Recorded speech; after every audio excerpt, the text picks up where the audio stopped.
Hello everybody, to the course Models in Sciences, especially models and modeling in computer science.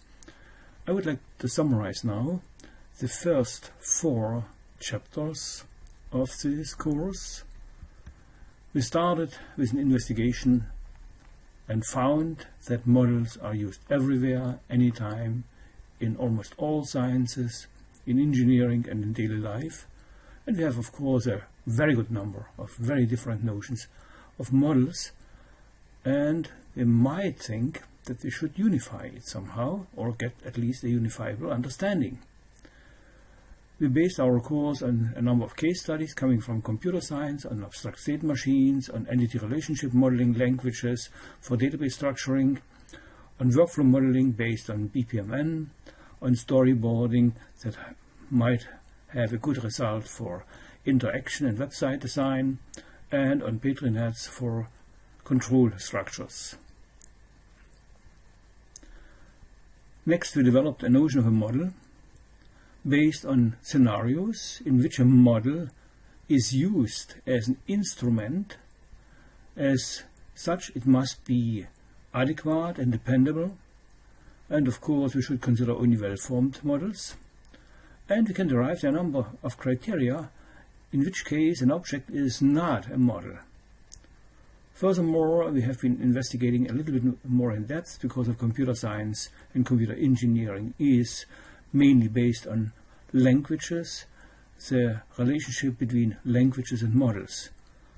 Formal languages, what kind of diagrammatic languages and visual languages we are using, in which case languages are enabling us and sometimes they are also hindering us. Maybe a bit of a general introduction first. Of course, we need to know what is a model.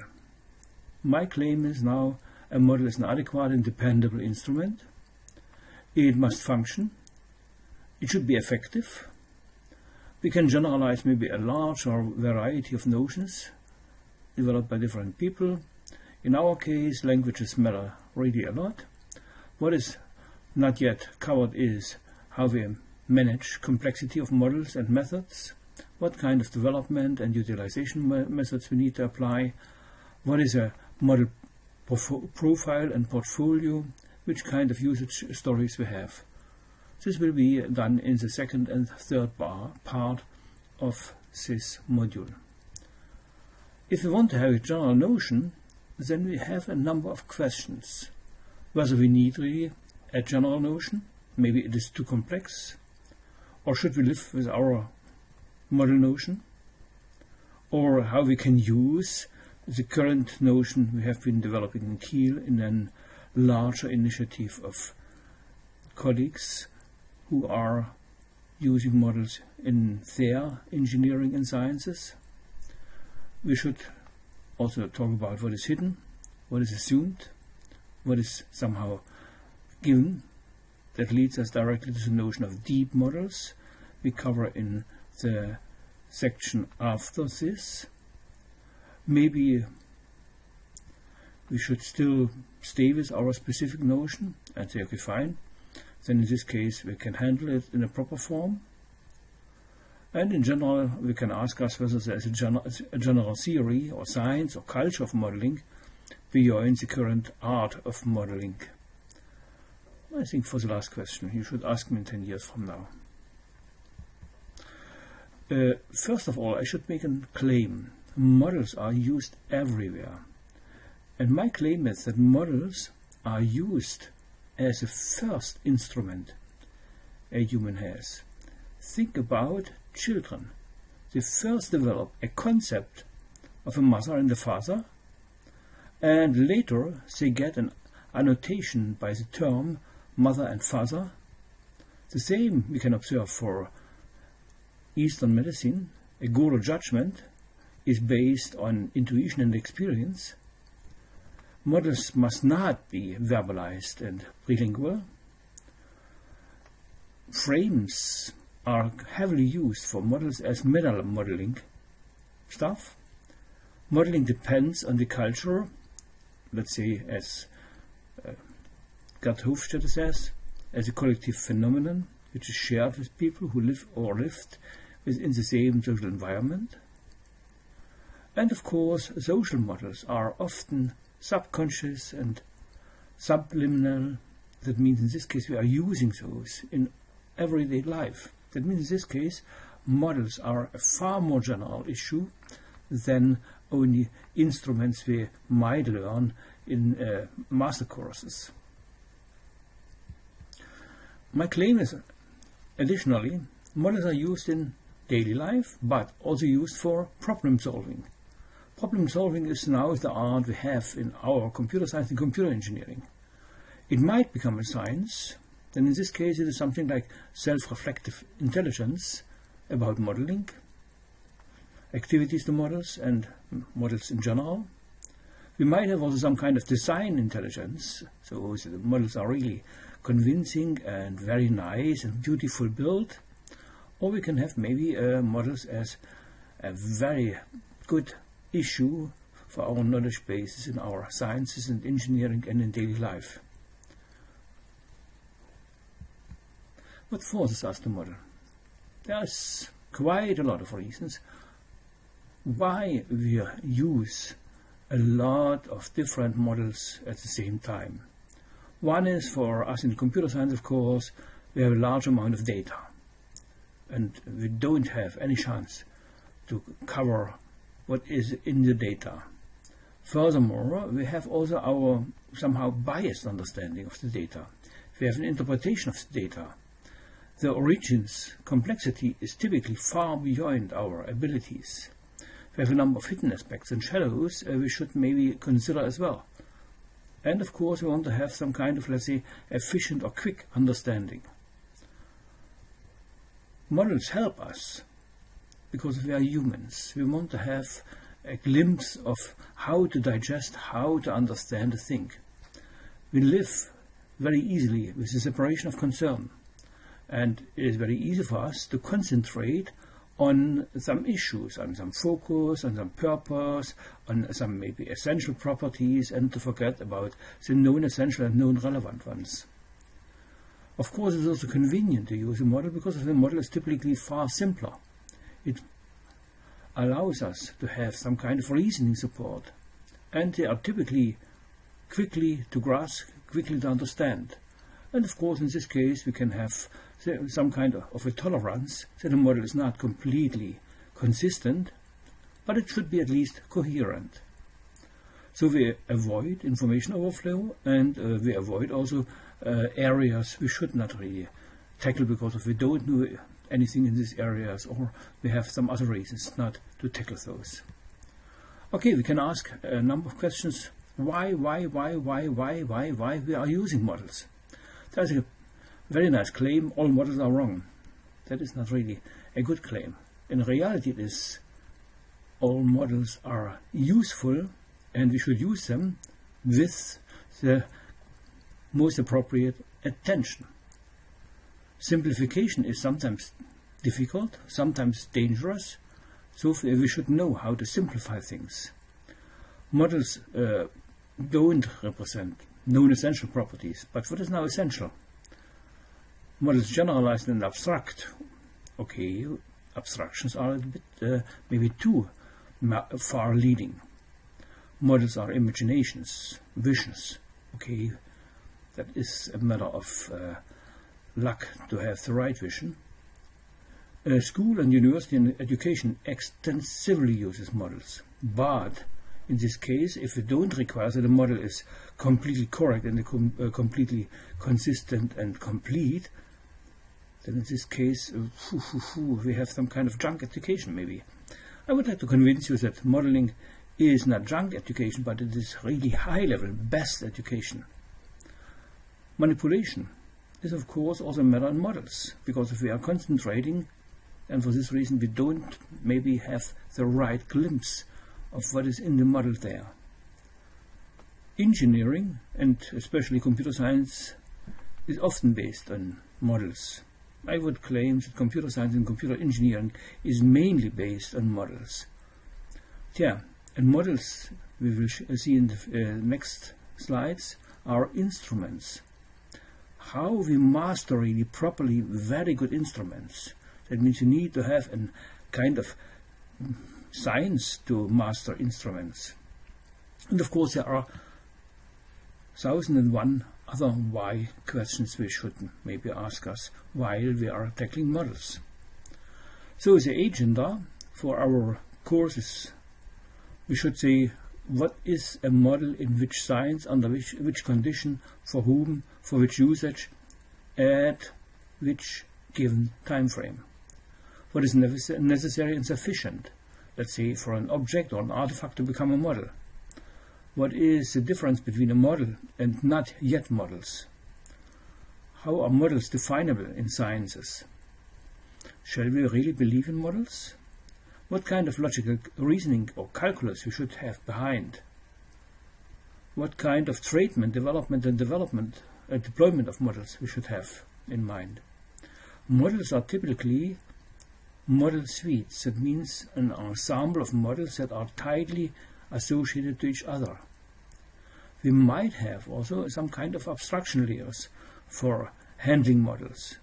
In ORM and OMG, we are used to M0, M1, M2, M3 hierarchies as in hierarchies of abstractions, going from the objects to the models, to the model language, and to the foundations of models.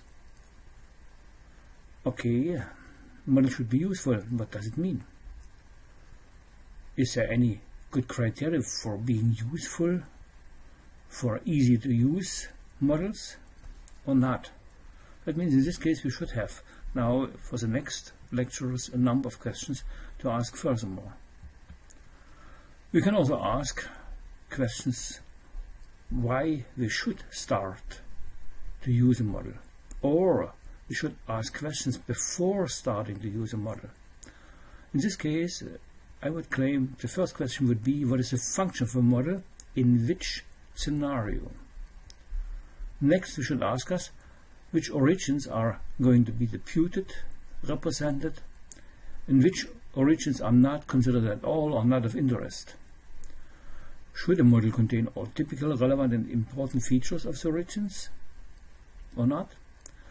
There is a very nice characterization way for such kind of definition. That is a rhetoric frame. Who says what, when, where, in what way, by what means. In computer science we often claim that this is Sachmann's framework. In reality it is a very old Greek framework for rhetorics. We should also ask whether an instrument is adequate and dependable, in which utilization scenario especially. What means purpose or invariance and faithfulness, at least for a solution a model provides? What kind of reasoning is really supported? And we can ask ourselves also whether we need a universal model that contains all and anything. I would say in no case we need such. For this reason, let's stay with the model suite and look what the model suite should contain. We have been basing our lectures on a number of case studies from computer science and computer engineering, on database structure models, on workflow models, on website models and interaction, on Turing machines, on abstract state machines, and on Petronets. There are a number of other case studies available, but I will not handle those here in this module. There are a number of lessons we got. Modeling what? Language. How important is the language? Modeling approaches are typically also biased. That means in this case we should know what kind of biases we can accept and which biases maybe we should revise. What is represented in which form? Languages might be universal, but typically we don't have universal languages. Languages thus enable and hinder. What is the reason for the choice of elements in a model? Who will be the user of a given model and who not? In which cases a model is easy to understand? Maybe we should characterize it by whom it is easy to understand. Shall we consider model lifetime or model evolution?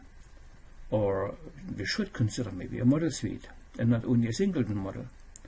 Modeling languages are really problematic, and for this reason we should handle them in a proper form that we did in the fourth lecture of this module.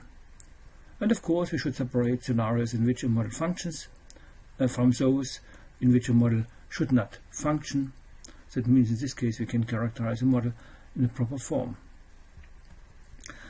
The classical notion of a model is based on characterizing a model by phenomena. Thalheim says a model should have a mapping property, should have a truncation property, and should have a pragmatic property. Mapping property means in this case a model is mapping something, let's say an origin, to the model. That property is far too restricted, and we shall weaken it by the adequacy and analogy especially. The second property is a truncation property. The model lacks some of the specification parts of the origin. We shall also revise this property to the focus property. Furthermore, a model should be used in the proper form. That is one of the central questions we have in modeling. A model can also be used, let's say, to handle some of the criteria like consistency, references, and so on. And Kaschek has found that a model is based also on some judgment of a community of practice that accepts the model, and others maybe are not accepting the model. That means in this case we should have some kind of demarcation. What is not a model? What distinguishes a thing, an instrument, to be a model, and what not? What kind of mappings, pragmatics, and truncation we need? Is a Turing machine, for instance, a good model, or a cell model, or let's say even an economic model, or is a parable or a metaphor model? That means in this case we need to have maybe a little bit more general insight into what a model means. Let's do it first for the purpose, the goal, and the functions. Look at this picture. We have here models used for easy explanation, maybe as a blueprint for constructing a system, for reconstruction or for illustration. We can use models in, and this is the main use in computer science, for system construction. We can use also a model for communication or for easy explanation, like in that lower left picture explaining us what kind of food we can get in a Japanese restaurant, or what kind of property has a certain formula given on the figure on the right side, on the lower part. That means in this case we have a number of functions a model play in some scenarios. This leads us directly to the Kiel notion of the model.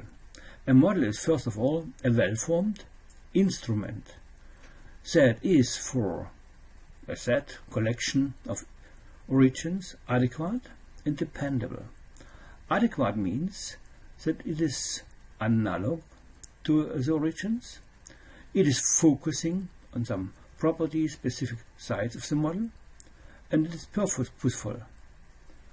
Dependable means the model is justified and sufficient. Justified means we have a good number of explanations why we shall use this model instead of our origins, what allows us to handle it in the proper form, and what is, let's say, a good quality of the model. This model definition has, however, a background. The background is the grounding and the basis. The grounding is undisputable. Typically it consists of the paradigms, of the postulates, restrictions, theories, cultures, foundations, conventions, and common sense we are typically using. And it consists also on some kind of disputable background, the basis, concepts, foundations, which language we are using, which assumptions we are using, what kind of thought community and thought school we have, what kind of practice we use. It has also a number of directives. The first directive is what is the function in a given number of utilization scenario, which origins are really going to be represented and which not. What is the context? And what is the community of believers, or let's say better saying, the community of practice that is interested has some rules and specific place with the model, some rights and obligations. And in this case we can say, okay, fine, functional models are those for which we have the corresponding methods that can be used in the utilization scenarios depending on the function the model should play. And use means in this case properly used. Therefore we can have also some kind of effective models, what Wittgenstein characterized as a language game. We call it now usage game. I think the Kiel notion developed in a discussion of many of my colleagues from 2009 till 2015 is a pretty nice summarization of the model usage and the model definitions we have been investigating in various sciences and in engineering. It can be also represented as a model of a model, let's say as a model house. You have, of course, let's say, driving directives, origins, context, community of practice, the profile of the model. You have also the scenarios in which a model should have a function. You have development methods and utilization methods. And you have somehow the background, the grounding and the basis. I was highlighting here on this slide in the yellow part what is typically considered in the normal model. In the light blue part what is typically directly given whenever we are using models. And in the green part what is behind our modeling, that is some kind of deep part of our models. So in this case we should consider also the deep part, what we will do in one of the next lectures. You can have a little bit more, let's say, detailed part of this model of the model as an instrument. In this case you have a number of explanations. These explanations will be given in lecture number 6 in detail. In general, you can also have another, let's say, separation of concern. A model is mainly determined by 6 dimensions. One is the community of practice, another one is the context, the discipline, the knowledge. Another one is, of course, our set of origins we are using. There are, however, 2 more dimensions. That is, in which methodology we are applying this model, in which methodology we are using to develop a model, and what is really application mold we are using. Think, for instance, differential equations have a number of, let's say, special solution methods, and these provide some specific mold as we do in engineering. Furthermore, we have also a number of tools and techniques we can use, and then we can say, okay, fine, this and that is now represented as a model, or better saying, as a model suite. That means in this case we should separate the functions of models in scenarios. We can have mainly 4 different aspects we are representing.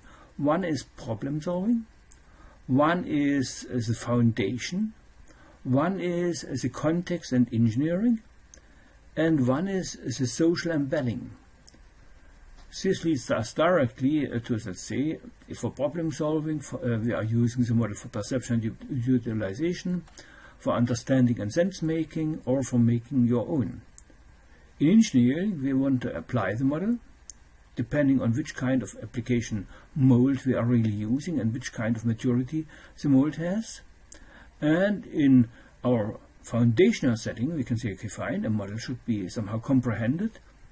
It might be automatically computed and detected, and of course it should be understood based on some kind of conceptualization. In the social setting, a model should be somehow accepted, somehow judged, somehow internalized. We can use for these 4 aspects 4 different models in a model suite that are somehow nicely associated to each other. We can also say, no, we want to have it in one model, or you can have maybe a number of models to represent it. So in this case we have now already developed a demarcation criteria. A model functions in scenario. It may function well, optimally, without any problems, or let's say also poorly. A model may have several functions. The function might change during the model's existence, or the journey of the model. Functions can be characterized. Functioning should be somehow matured. Functioning can only be defined for specified scenarios. The model function determines the adequacy and dependability of the model.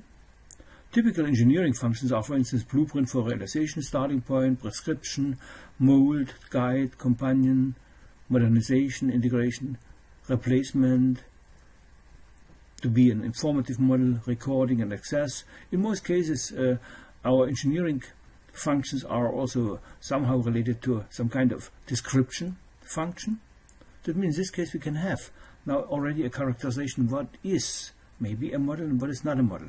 That means in this case we have some kind of demarcation specification, in which case something is a model, in which case something is not a model. We can say, okay, fine, the model function provides a determination of the model being as being sufficient, as being adequate, as satisfying, pleasing us, or fulfilling our expectations, as such as being fit, as somehow conforming to a number of restrictions or special requirements we have, and finally to provide and to supply what is desired and needed. That means in this case we have a number of questions. What should be modeled? What can be left out? How many views we have to take to the system? How many individual models we should consider? What is left out?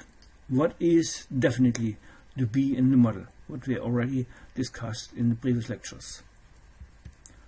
Okay, then we can also characterize when a model is of no use for the community of practice. If the community doesn't have a chance to understand it, then it is of no use. Then more generally, if the community of practice does not have the corresponding culture, then we have a problem. Maybe the functions don't fit. Maybe the adequacy and dependability is not provided in the right form. Maybe it is an inappropriate level of focus, scope and abstraction.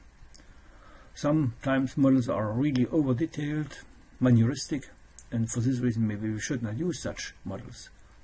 Which foundation we have, especially which grounding and basis we accept for the model within the deep model.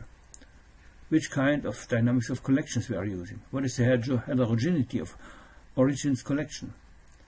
Which kind of excessive demands for functions we have? What are the incompatible function demands? In which case maybe something is meaningless. That means in this case we can have now a characterization what object, what thought, what thing is not a model. So in this case we have now a characterization. What is a model? What is not a model? Can we use a definition for this kind of separation? I think yes. What is a function of a model in a scenario? That means we have to characterize the function of this model.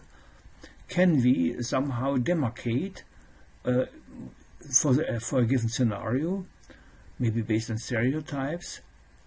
Can we characterize these corresponding model functions? How we describe the functions? How to use a function description for the model? That means in this case we have now already solved in the previous lectures these questions, but should come to detail in the next lectures.